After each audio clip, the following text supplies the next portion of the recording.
Took a 0-day in Bude, and the only thing of note, besides the fact that it rained, is that I had some good food. Hello from a bus stop, but not the main bus stop. It's just a little stop.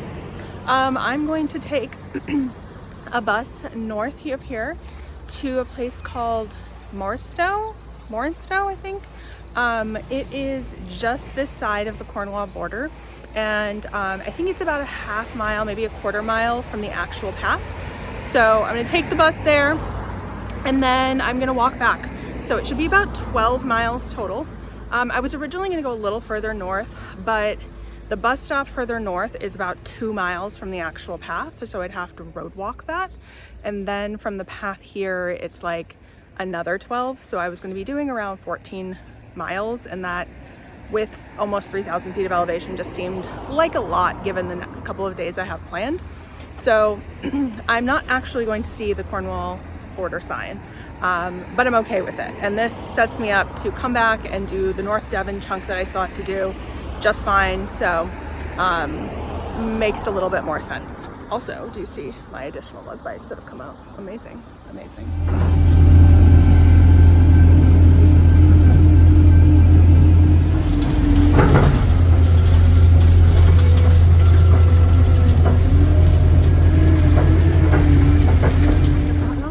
In Morwenstow. It was like a 7-building village. There's a little inn though, so whenever I come back, might be an option of a place to stay if I want to like walk with my stuff again. But I am so glad that I did not do the Wilcombe 2-mile road walk like I was planning, because these little side roads are like scary, like tight. So I tried to take a little bit of video, but on the bus that I was on, like the road was so tight around the hedges that the bus was literally like scraping the hedges on both sides. So yeah, if I was walking and that bus came along, I don't know where I would go. But yeah, so I have come out in a really great place, I think. And this will be a cute place to come back to whenever I'm back doing this section again. There is this little tea room over here that I've been told is excellent, but they don't open till 11, and it's definitely like 9:30. So we'll not be going there, but yeah, off to the path. Well, the bugs are unfortunately out. Already gotten swarmed, so I stopped and put on all manner of bug spray. So fingers crossed that that works. But I'm already covered in bug bites, so bring it on, bugs. Bring it on. Not really, but you know. Place of note. This guy's like staring me down over there. But I found the path, and basically I just skipped out on doing like 3 or 4 of those that I was originally planning to do after a 2-mile road walk. Could you maybe be a little quieter, please? No? Okay, cool, bye. It was a lovely first half a mile or so of pretty flat, but now it's time to tackle my first big up down. Apparently there are many of these on this walk, or this portion of the walk, and we're embracing. And you could walk out there for a scenic view if you want. I don't want, but it's quite pretty. It's definitely misting. Fingers crossed this is as much precipitation as it gets, but damp, both from sweat and from rain. So there's that. It's very humid. The bugs are out in full force. Be nice if there was just a gentle breeze. I don't need the, you know, seemingly gale force winds of yesterday or the day before. Oh, gentle breeze, I just felt it. Come back, come back. Oh well. Well, that's the next big climb. Down doesn't seem so severe though. I might be coming along some tea rooms, maybe. I don't know where though, because that's a cliff. We'll find out. We'll find out if we see any. But I think that's Bude. Those buildings in the distance. We shall see. I think the next big down is Duck Pool, where there is supposed to be a little bit of civilization. Like, I think there's a little tea room, which is probably what that sign was back there. And also, I think like toilets and stuff like that. So go check it out. I'm getting eaten alive by bugs. Even though I've been largely covered up, I still have new bites on my hand.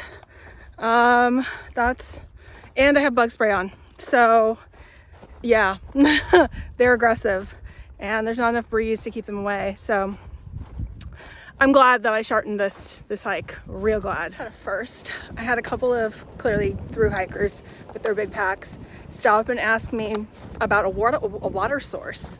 I mean, we are in a pretty remote part of the path and there are lots of warning signs that are like, make sure you bring a ton of water because there's not many like taps to fill up in it. So they have tablets to purify so they can pull from streams and stuff, but they were hoping for taps. So good luck to them because at least, yeah, I don't think there's anything for a good long while. So, but I'm going the other direction and I have like 3.5 liters of water, so I should be totally fine. I have more water than I will need, let's be real. But that's my anxiety, is running out of water. So I carry it because it makes me feel better. So, and I'm glad because the guys that I passed just told me that the little tea room and little shack isn't open right now. And the toilets that are there don't have drinking water. So if I was planning to get water in Duck Pool, which is just over this next ridge, I would be out of luck. So glad I'm prepared. Anyway, let's see what Duck Pool looks like. Like I said, I think it's literally the one tea room and a toilet, and maybe that's it. But we'll find out. That is Duck Pool. All 2 buildings of it. So get another great big down and back up again on our way to Bude. Sorry, my bad. All 3 buildings of it. So many different types of cows. And here we go to my 4th up of this here trek. Also, there's a cow over there that's like just mooing up a racket. You can see that little right there, guy. He's just been like walking along, mooing for like the last bit. Who knows? Kind of hard to see through the mist, but you can see that little dip right at the edge of that peninsula. I think that is Tintagel. So I walked all the way around and like hundreds of miles after that. Cool. I might be the outskirts of Bude in the distance, but I still have like 6 miles to go. So don't really know how close that is. It might be something close to Bude, but not actually the town. But onward we go. I'm closer than I thought. For some reason I thought I was going to be doing a like 10+ mile hike today, even with my change of route. But I think it's going to be closer to like 8 or 9. So hooray, because the bugs are aggressive and it's really humid. So yeah, I think that is like the buildings you can see over there are like at the edge of that Summerleys beach, and like probably a bunch of vacation homes and things like that. But hooray. That means that most of the really big up downs are over and it's kind of more gentle rolling hills.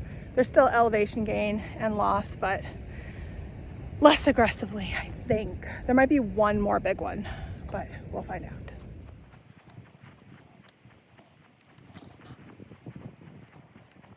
That's a symbol I've never seen before. I have to look it up. Whatever this daisy thing is, this is the end. I believe the Southwest Coast Path goes this way though. Okay. The last dip back, there is a beach entrance that was kind of far down, and also a little cafe. So I bought a bottle of Coke, which by the way is almost 3 pounds now. That's wild for a little 500 milliliter bottle. I remember when they were like $1.50. Anyway, whatever. Inflation. So I moved just past that because there wasn't really anywhere to sit by the cafe that wasn't the cafe, and I didn't want to walk an additional down to the beach. So I just continued on. But the problem is that now it's just kind of fields, and there's like animal poop everywhere, and the bugs are here, and there's not enough breeze to keep them away. So every time I stop, I get like swarmed by them. So I stopped briefly, had a few sips of the Coke, and was getting like bugs everywhere. So I was like, okay, maybe I'll go to the next little hill and see if there's more breeze. There was not. So I just keep doing that. I need to just like pick a spot and be, or decide that I'm not going to actually eat lunch until I get away from the bugs. But for now, I'm going to keep trucking. It's like a little before 1. I think I only have like maybe 2.5, 3 miles to go. So it's not that bad. If I have to wait to Bude and have a late lunch, I can do that. But the bugs are killing me, man. Found a little bench. Those people were sitting on it, but they just left. And that's the view. Not too shabby. So I think I'm gonna attempt to eat here. There are definitely bugs, but they're mostly bees. So I think I'll be okay. Fingers crossed, we'll see. But I need a break. It's 1 o'clock, I'm hungry, so I'm gonna attempt. Think of me fondly, I'll let report permitting. So this is the view from lunch. Rain and all. Today I'm featuring another one of these packets. Some bread, some cheese and onion crisps, and maybe an apple. We'll see how I feel about it. I wish they sold tuna in these packets here in the UK because it's so much lighter than a can, and it's such a nice break from the peanut butter and jelly for me. But I might need to suck it up and just do the cans because I do need to break it up, and I need a little more protein too. Okay, well, I had my lunch. I definitely got a couple more bug bites. I can see them, including one on the top of my foot that was not there when I took off my shoes, but was there when I put them back on. So fun for me, just collecting them at this point. Here's to hoping that when I get up to like the northern part of North Devon and Somerset and do my walkies up there, that it's a little more breezy, so there's a little fewer bugs. And let's really hope that when I, get to the Yorkshire Dales, that the bugs are less, or at least less aggressive in trying to bite me, because I look like a bug buffet right now. Okay, onward to Bude. 1 mile, hooray! This random cement thing, I've officially closed the loop on this side too. So there's Bude. I have a picture of me on the edge of that. I just took another one because, you know, kind of cool comparison.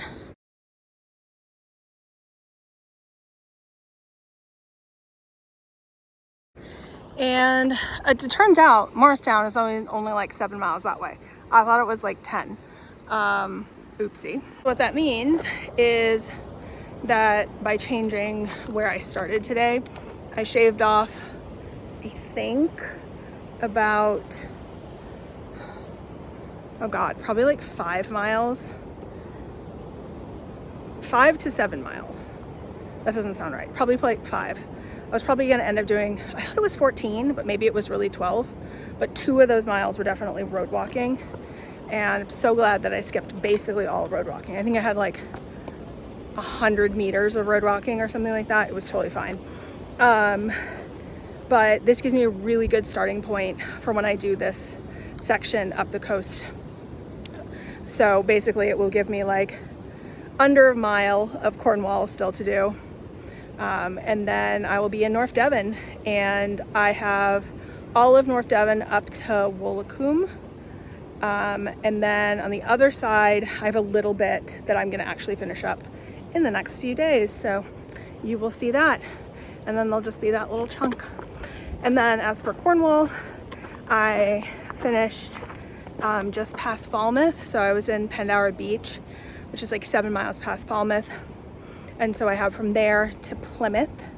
And I think that's a little under 100 miles. So I'm getting close. I'm getting close. Okay, into town. Maybe I'll get an ice cream. Apparently this Crocklett's Beach is a submerged forest. That's cool.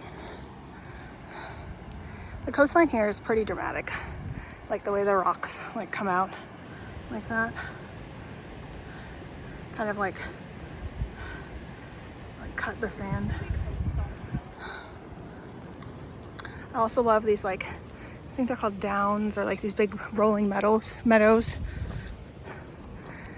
Very pleasant to walk on, honestly. Here's the sea pool from above.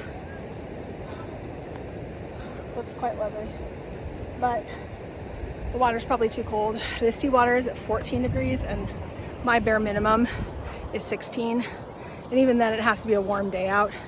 The air apparently is only about 16, so that's not gonna do it for me. It's a little too cold. So to town we go.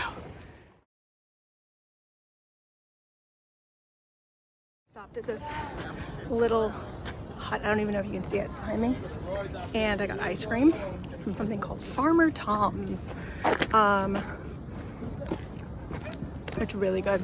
Like, it tastes like dairy made ice cream. I would say it's a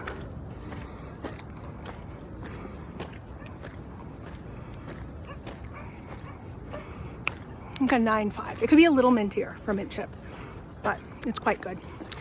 And very happy with my choice. So I'll leave you at that.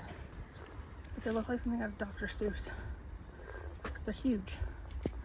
Look at them compared to a bench. All the things you can think. I'm officially back in my room. It's like 2:30 and I left at like 8:30. So 6 hours, including bus travel, including my walk back, breaks, things like that. Not bad. 7 miles. I think it was about 1,100 feet of elevation. Hold on, let me check. I stand corrected. 1601 in feet. And it's, by the time I got back to my guest house, it was like 7 3/4 a mile, or miles. It was like, so just shy of 8. But yeah, less than I thought it would. Honestly, I think I probably could have done the mileage to Welcome, which is where I was going to start, the beach there, like the actual coastal mileage, but I couldn't have done it like in these conditions. It is so humid. There's so many bugs. I've gotten so many new bites. Like, look at my elbow. Like, this is absurd. How many bites I have. I have one here. I have one here. I have 2 here.